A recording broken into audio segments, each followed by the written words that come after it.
मेरा नाम मोहिनी है। मुझे आज भी वह दिन याद है जब मैं 24 साल की थी।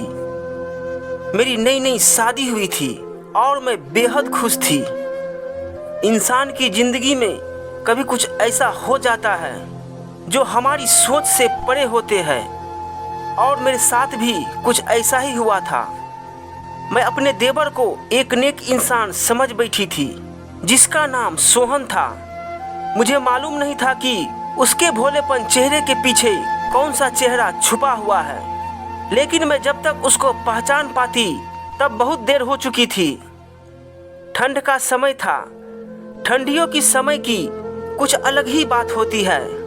मनुष्य के मिजाज और उसकी ख्वाहिशों में यह समय बहुत बड़ा बदलाव लाता है। इस मौसम में मनुष्य के जज्बात और मिलन की ख्वाहिश हमेशा ही बढ़ जाती है।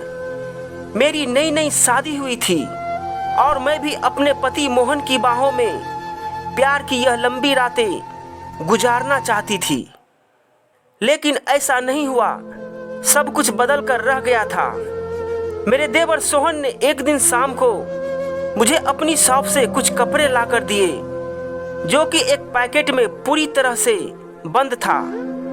उस पैकेट को इस तरह से पैक किया गया था कि कुछ भी नजर नहीं आ रहा था। सोहन रोज 1 बजे खाना खाने के लिए आता था।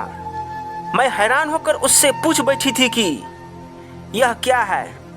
इस पैकेट के अंदर ऐसी क्या चीज है जो तुमने छुपा दिए है?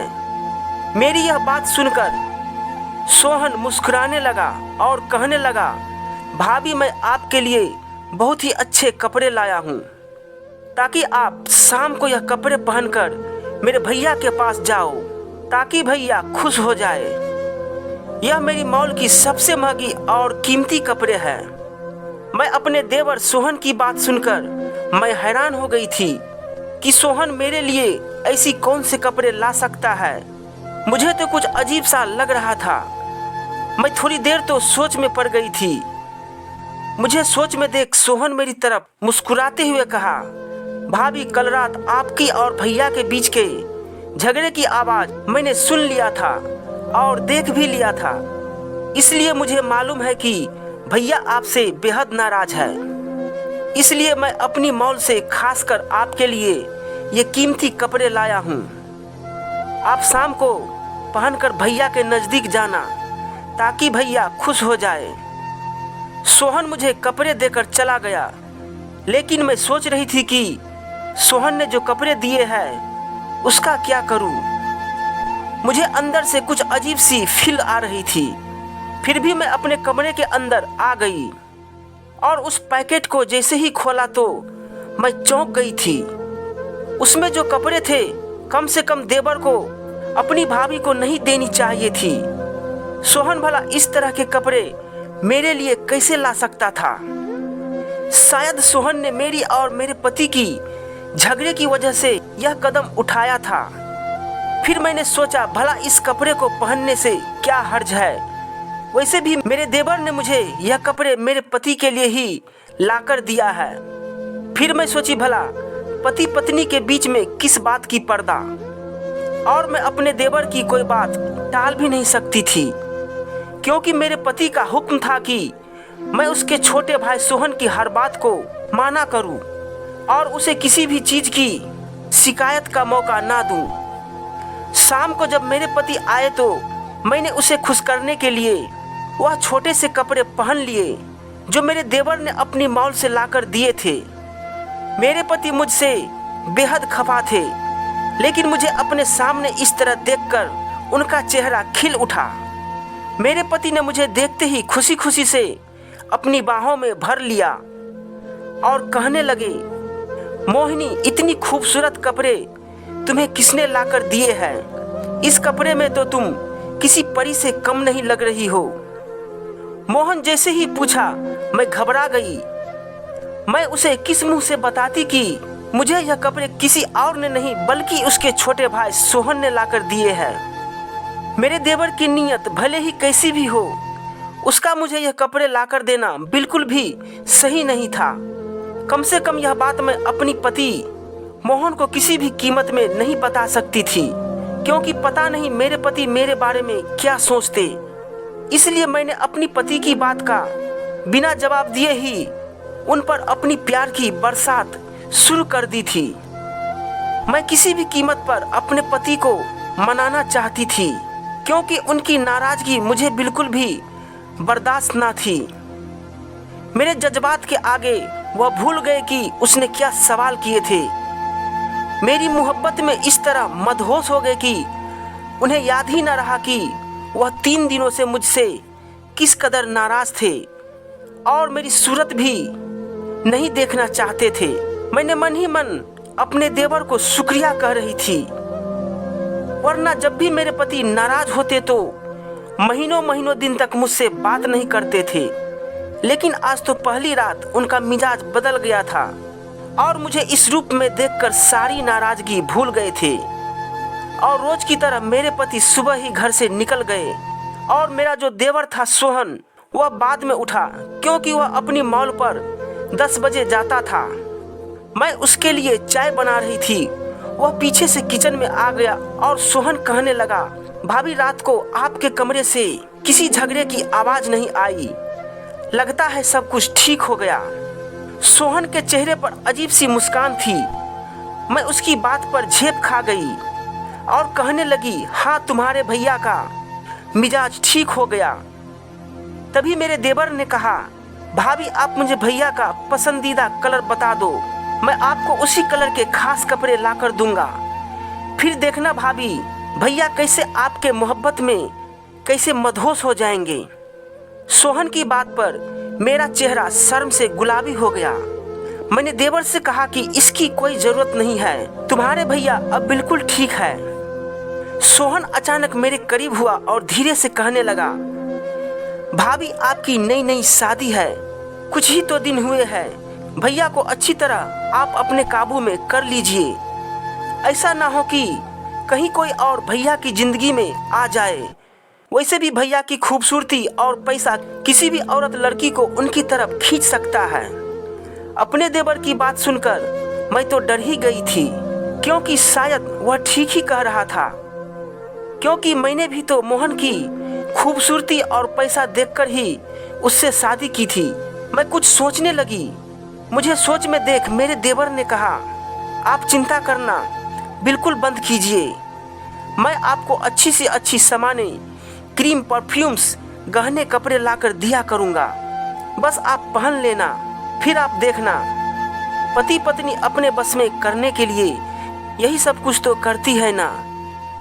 मेरे मॉल पर रोज ही ऐसी कोई न कोई औरत आती है जो पति की खुशी के लिए ऐसे कपड़े और सामान खरीदते हैं। मेरा काम है ऐसी चीजें और कपड़े बेचना, इसलिए भाभी आपको मुझसे शर्माने की जरूरत नहीं है। आपके छोटे देवर होने के नाते ये तो मेरा फर्ज है। मॉल पर आने वाली औरतें भी मुझे अपनी पसंद और मर्जी बताकर ही चीजें और कपड़े खरीदती है। अपने देवर की बात सुनकर मैं मान गई, क्योंकि मैं भी अपने पति को सिर्फ और सिर्फ अपनी तरफ ही खींचकर रखना चाहती थी। बहुत ही कठिन से तो मैंने मोहन से शादी की थी। वैसे भी मेरी शादी की रिश्ता छोटे घरों से आया करते थे, जो मुझे बिल्कुल भी पसंद नहीं था। इसलिए मोहन को मैं किसी भी कीमत पर खोना नहीं चाहती थी।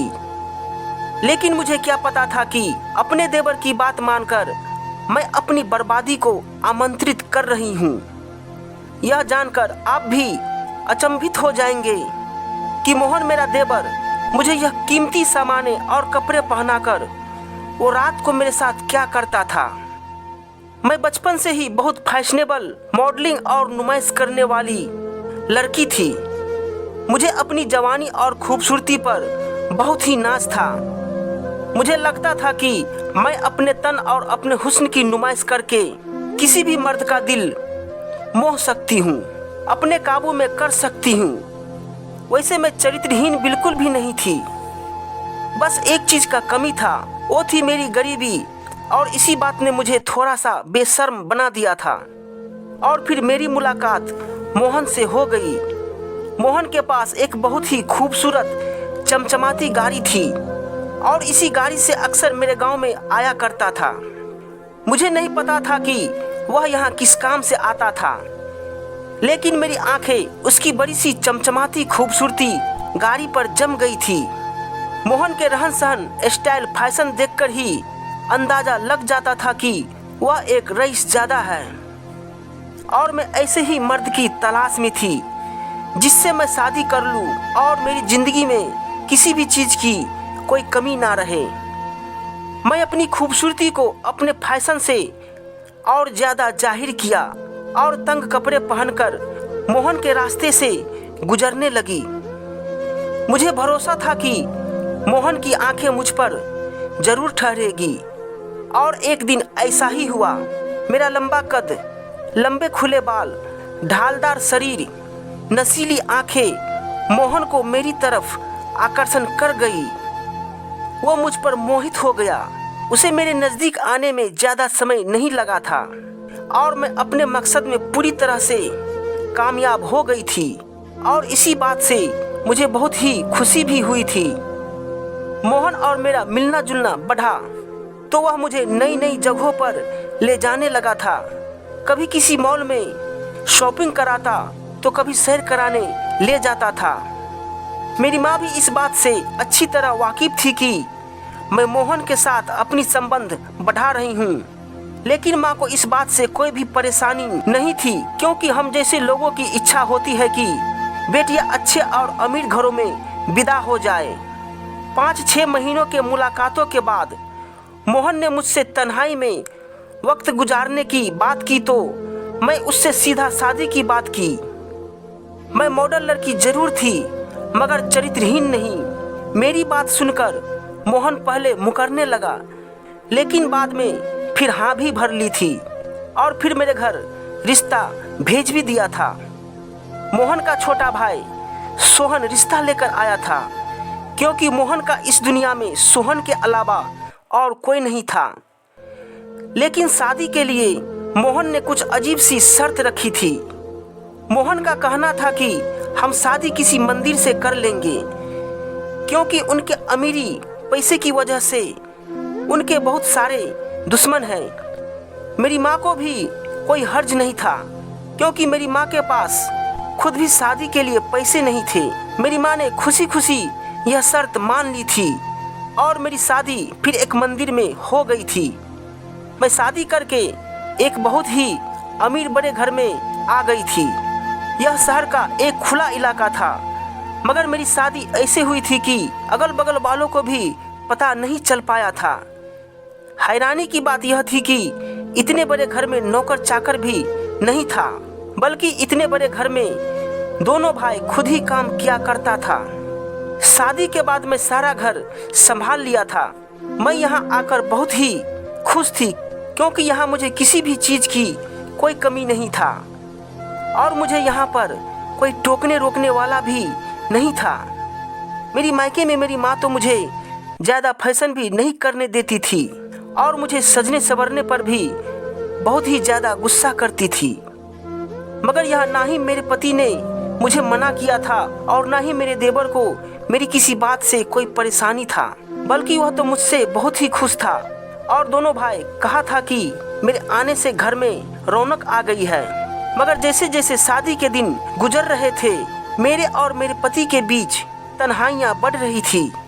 मेरा पति छोटी छोटी बात पर नाराज हो जाया करता था और महीनों तक मेरे करीब ना आते, ना ही हमसे बात करते। कभी कभी तो मुझे वजह भी समझ नहीं आती थी कि वह मुझसे क्यों खफा है। मुझे अपने पति से मोहब्बत हो गई थी और उनकी नाराजगी मुझे बिल्कुल भी बर्दाश्त ना थी और मुझे यह भी डर था कि जिस तरह मैंने उनसे शादी की है उसी तरह कोई और भी उनकी ज़िंदगी में आ सकती है। मेरे देवर सोहन भी हर समय यही समझाता कि मुझे अपने पति मोहन को अपने काबू में रखना चाहिए और पति को खुश रखने के लिए नए तरीके आजमाने चाहिए। सोहन मुझे कहा करता था कि रात होते ही अच्छी तरह तैयार हो जाया करो ताकि भैया आपसे खुश रहा करे। मैं अपने देवर की बातों पर अमल करने लगी थी, लेकिन उसके बाद भी मेरे पति मुझसे खुश नहीं था। दोनों भाइयों के बीच बहुत ही ज़्यादा फर्क था। वह दोनों न सिर्फ उम्र में छोटे बड़े थे बल्कि आदत मिजाज और शक्ल से भी एक दूसरे से अलग थे। मेरा देवर सोहन हमेशा हंसता मुस्कुराता और नरमी से पेश आता था और मेरा बहुत ही ध्यान रखता था, जबकि मेरे पति छोटी छोटी बातों पर गुस्सा हो जाया करता था और सुबह होते ही घर से निकल जाया करता था। रात गए लौटता मैं कुछ पूछती तो जवाब देने की बजाय उल्टा ही मुझ पर गुस्सा हो जाया करता था और हर रात हम दोनों के बीच किसी न किसी बात पर लड़ाई हो जाया करता था। शादी को 2 महीने हो गए थे, लेकिन ऐसा लगता था कि शादी के कई साल गुजर गए थे। मेरे पति का रवैया न जाने क्यों इतना सख्त हो चुका था कि अब हमारे झगड़े लड़ाई की आवाज़ घर से बाहर जाने लगी थी और लड़ाई झगड़े की वजह भी बिल्कुल ही मामूली सी बात होती थी। गुजरी रात भी मैं और मोहन सिर्फ इस वजह से झगड़ रहे थे कि मोहन सोना चाहते थे और मैं उनसे कुछ वक्त मांग रही थी। मेरे पति के लिए मुझे वक्त देना तो बहुत ही कठिन हो गया था। मैं जैसे ही उनके नज़दीक जाती वह झगड़ा शुरू कर देता था और मैं खुद ही पीछे हट जाया करती थी। ऐसे ही झगड़ों की आवाज़ सुनकर मेरे देवर को शायद मुझ पर रहम आ गया था और मुझे हर रोज़ नई नई चीज़ें, नए नए खास कपड़े लाकर देने लगा था। कभी कभी मुझे झिझक एहसास होती तो मेरे देवर मेरे कंधे पर हाथ रखकर कहता कि वह दुकानदार है और इसका वह काम है, इसलिए उसे बिल्कुल भी शर्म महसूस नहीं होती। जब से मैंने यह चीज़ें कपड़े पहनने शुरू किए थे, मेरे पति बहुत ज़्यादा खुश हो जाया करते थे। उनका मिजाज बहुत ही अलग होता और वह खुद ही मेरे नज़दीक चले आते। जिस तरह वह मेरे प्यार का इजहार करते तो मैं हैरान रह जाती, क्योंकि शादी के सुहागरात भी मैंने उन्हें इस तरह प्यार करते नहीं देखा था। एक दिन मेरे पति मोहन मेरे लिए दूध लेकर आए और कहने लगे कि यह पी लो, तुम्हें बहुत ही ज़्यादा वीकनेस हो गई है। मैं नहीं चाहता कि तुम्हारी सेहत खराब हो। मैं खुशी खुशी वह दूध पी लेती थी और उसके बाद मुझे कुछ याद न होता था। जब मैं जागती तो मैं अपने पति के साथ ही बिस्तर पर मौजूद होती थी। फिर हर रात ऐसा ही होने लगा था कि मैं मोहन के दिए चीज़ें कपड़े पहनती और मेरे पति मुझे दूध पिलाते। मैं अपने आप में ना रहती थी और ऐसे ही सुबह हो जाती थी। एक रात मैंने अपने पति मोहन का दिया हुआ दूध ना पिया और चालाकी से उसे बाहर गिर दिया और उस रात मुझ पर एक ऐसा भयानक सच खुला कि मेरे होश उड़ गए। यह घर, कारोबार, फैक्ट्री, गाड़ियाँ, धन दौलत और पैसा सब कुछ मेरे देवर सोहन का था और यह बात शादी के कुछ दिनों बाद ही खुल गई थी। क्योंकि मुझे पैसे की कोई कमी नहीं थी, इसलिए मुझे इस बात पर कोई ऐतराज न हुआ। हर गुजरे दिन के साथ मुझे पता चल रहा था कि मेरे देवर सोहन की हैसियत मेरे पति मोहन से कहीं ज़्यादा है, क्योंकि मेरे पति मोहन उसके आगे हाथ जोड़कर ऐसे खड़ा होता जैसे उसके नौकर हो। और इसी वजह से मेरे पति मोहन ने मुझे सख्ती से कहा था कि मैं कभी भी अपने देवर सोहन के खिलाफ ना जाऊं और उसकी हर बात मानूंगी, क्योंकि हम उसके टुकड़ों पर पल रहे थे। मैंने भी अपने पति की बात मान ली थी, क्योंकि कारोबार, फैक्ट्रियाँ, गाड़ी, घर, पैसा मेरे देवर सोहन का था या मेरे पति मोहन का, इससे मुझे कोई गिला शिकवा नहीं था। मेरी तो एक बहुत ही शानदार खुशहाल जिंदगी गुजर रही थी। ऐसी ही जिंदगी जीने की मेरी तमन्ना थी जो मुझे मिल गई थी, मगर मैं भूल गई थी कि हर ख्वाब तमन्ना की एक कीमत होती है जो चुकानी पड़ती है, और मुझे भी अपनी इस ख्वाब की एक भारी कीमत चुकानी पड़ी थी। जिस रात मैंने वह दूध ना पिया, मेरी हालत में ज़्यादा बदलाव जाहिर न हुआ था और मैं अपने होश में थी। कुछ देर तो मेरे पति मेरे साथ वक्त बिताते रहे और उसके बाद बेडरूम का दरवाज़ा खुला और मेरे देवर सोहन कमरे में आ गया। मैं जानबूझकर मदहोशी का नाटक की हुई थी, क्योंकि मैं अपने पति मोहन को नाराज़ नहीं करना चाहती थी, लेकिन मुझे यह मालूम नहीं था कि मुझे कुछ ऐसा देखने को मिलेगा। मेरे देवर सोहन के कमरे में आते ही मेरा पति मुझे छोड़कर पीछे हटा और हाथ जोड़कर मेरे देवर सोहन के सामने खड़ा हो गया। उसके बाद मेरे देवर सोहन ने कहा। वह सुनकर मैं अचंभित हो गई। कुछ ही क्षणों में मेरे पति मोहन कमरे से निकल गया और मेरा देवर सोहन बेड पर आकर जबरदस्ती करने लगा। मेरे देवर सोहन का यह रूप मेरे लिए बहुत ही भयावह था और यह सब सहन करना भी शायद मुमकिन नहीं था। इसलिए मैं फौरन उठकर खड़ी हो गई और उसे जोर से धक्का दे दिया। मुझे उठ देखकर पहले तो सोहन मेरे देवर कुछ परेशान हुआ और फिर हंसकर कहने लगा, अच्छा हुआ भाभी जी, आप खुद ही सारी सच्चाई जान गई। अब हमें ज़्यादा परेशानी नहीं होगी और सारा काम बहुत अच्छी तरह से होगा। मैं घबराते हुए बोली अपनी देवर सोहन से, कौन सा काम? डर के मारे मेरे शरीर से पसीना बह रहा था। सोहन मुस्कुराते हुए कहा कि इतने बड़े घर में इतनी हसीन जिंदगी ऐसे ही तो नहीं मिल गई है। हर एक चीज की कीमत होती है और यह सब कुछ तुम्हें तुम्हारी खूबसूरती के बदले मिला है। मेरे देवर ने जो मेरे पति से बात की थी, मेरे देवर और मेरे पति भाई नहीं है, बल्कि मेरे पति सोहन का नौकर है। मोहन मेरे पति सोहन का ड्राइवर है और पूरे दिन उसी के कामों से घर से बाहर रहता है। मेरे साथ भी ऐसा ही सलूक करता है जैसा सोहन चाहता है। मगर सोहन जिस काम की बात कर रहा था वह मुझे अभी भी पता नहीं था। और फिर सोहन ने मुझे बताना शुरू किया कि उसकी एक मॉल है जिससे वह अच्छा खासा पैसा कमाता है, लेकिन दरअसल उसका कारोबार कुछ और ही है। सोहन खूबसूरत औरतों लड़कियों को खास तरह के कपड़े पहनाकर औरतों लड़कियों की फोटोज और वीडियो बेचा करता था और करोड़ों रुपया कमाता था। सोहन मोहन को उसने अपना नौकर इसलिए रखा हुआ था क्योंकि मोहन एक खूबसूरत हैंडसम लड़का था। उसे देखकर औरतें लड़कियां आसानी से जाल में फंस जाती थी। आज तक मेरे पति मोहन और मेरे देवर सोहन ने कई औरतों और लड़कियों को अपने जाल में फंसाया था और मोहन हमेशा बिना शादी के ही औरतों लड़कियों को ऐसी गंदी तस्वीर और वीडियो हासिल करता रहा। मगर जब मैंने बगैर शादी के उसे अपने पास आने का कोई मौका ना दिया तो मजबूरन उसने सोहन को रिश्ता देकर घर भेज दिया था। मेरे घर आने के बाद सोहन अच्छी तरह जान गया था कि हम लोग बहुत गरीब हैं और पैसे की खातिर ही मैं शादी कर रही हूँ, तो उसने शादी जैसे संबंध को भी अपने घिनौने कारोबार का एक हिस्सा बना लिया था और मेरी और मोहन की शादी करवा दी थी। मेरी शादी इतनी गुमशुदगी से हुई थी कि किसी को भी भनक ना लगी थी। सोहन चाहता था कि मैं खामोशी से उसके घर आ जाऊं और उसके बाद वह मेरी और मेरे पति मोहन की हर रात की वीडियो तैयार कर ले।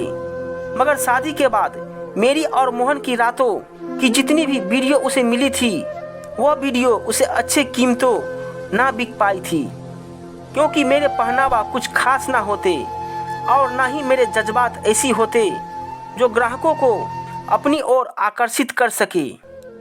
इसलिए मेरे देवर सोहन के कहने पर मेरे पति मोहन ने बहाने से मुझसे झगड़ा करना शुरू कर दिया था और सोहन इसी बहाने से मुझे खास कपड़े लाकर देने लगा था।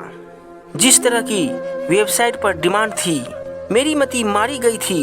मैं यह समझती रही कि मेरे देवर सोहन मेरे और मेरे पति मोहन के संबंध को जोड़ना चाहता है, लेकिन वह तो अपने धंधे को बढ़ा रहा था। फिर मुझे दूध में नशे की दवाइयाँ देकर मेरे देवर सोहन मेरी और मोहन की हर रात की वीडियो हासिल करके आगे बेचता रहा। लेकिन एक दिन उसकी अपनी नीयत ही मुझ पर खराब हो गई और जिस रात उसका दिल चाहता मेरे कमरे में चला आता। मेरा पति मोहन मेरे देवर सोहन का एक मोहरा था और यह शादी सिर्फ एक दिखावे के लिए की गई थी। मेरी और मेरे पति की वीडियो अच्छी खासी कीमतों पर बिक रही थी, जिससे वह सारी जिंदगी फायदा उठाना चाहते थे। मेरी मति भ्रष्ट हो गई थी, जिसकी वजह से मैं बहुत बड़ी चोट खा चुकी थी और इस बात का एहसास मुझे बहुत देर से हुआ था। न जाने वह लोग अब तक मेरी कितनी वीडियो बेच चुके थे। मेरे देवर सोहन ने मुझे बताया था कि मेरी वीडियो दूसरे मुल्कों में बेची गई है और बहुत ही कीमती दामों में बिकी है। सोहन मुझे कहने लगा था कि जब तुम सच जान ही गई हो तो अपनी खुशी से हमारे काम में शामिल हो जाओ, हम तुम्हें इसकी मुंह मांगा कीमत देते रहेंगे। तुम ऐसे ही हर रात एक नई वीडियो बनाती रहना। मैं लालची जरूर थी और गरीब भी, लेकिन चरित्रहीन नहीं। इस तरह के काम के बारे में मैं सोच भी नहीं सकती थी। मैं शादी करके अमीर जरूर होना चाहती थी, लेकिन अपना जिस्म बेचकर पैसे नहीं कमाना चाहती थी। सोहन को जब यह काम करने से इनकार किया तो सोहन मुझे धमकाने लगा, मुझे जान से मारने की धमकी देने लगा और बातों बातों में मुझे मारने की कोशिश करने लगा। मोहन सोहन के किसी काम से बाहर गया हुआ था। सोहन के इस कारनामे काले कारोबार की वजह से घर में नौकर थे नहीं, इसलिए मैं वहां से भागने की कोशिश की और भागते भागते मैं अपने मायके पहुंच गई। मेरी हालत इस तरह थी कि कपड़े बदलने का भी समय ना मिला था। मैं वही खास कपड़े पहनी हुई थी। मेरे जिस्म पर बस चादर लिपटी हुई थी, जो मैंने भागते हुए गैलरी में एक टंगे चादर खींच ली थी। मैं रात के अंधेरे में सुनसान इलाका किसी तरह मैं अपने मायके पहुंच गई थी। मैं इस तरह भागती रही कि मुझे होश भी न रहा कि मैं किस तरह अपने घर पहुंच गई थी और मैं अपनी माँ की गोद में अपना सर रखकर रोने लगी थी। और फिर मैं अपनी माँ से सारी सच्चाई बता दी थी।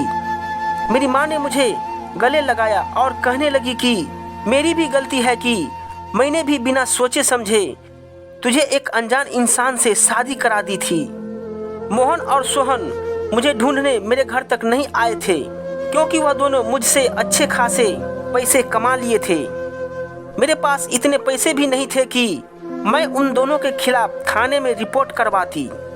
मैं तो वहां से भागने में कामयाब हो गई थी, लेकिन मैं हमेशा सोचती थी कि न जाने ऐसी कितनी लड़कियां जो उन दोनों की जाल में फंसकर अपनी जिंदगी बर्बाद कर चुकी थी।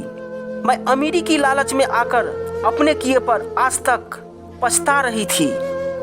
फिर दूसरी शादी का ख्याल भी अपने मन से निकाल दिया था और मैं एक फैक्ट्री में नौकरी करने लगी थी और खामोशी से अपनी जिंदगी बिताने लगी। तो दोस्तों, यह थी हमारी आज की कहानी। उम्मीद करते हैं आपको पसंद आई होगी। आपका क्या कहना है इस कहानी के बारे में कमेंट करके हमें ज़रूर बताइए। वीडियो को लाइक करके चैनल को सब्सक्राइब कर लीजिए, साथ में घंटी को दबाकर ऑल पर सेट कर लीजिए ताकि आने वाली वीडियो आपको तुरंत मिले। मुझे दीजिए अगली वीडियो तक इजाज़त। जय हिंद, जय भारत।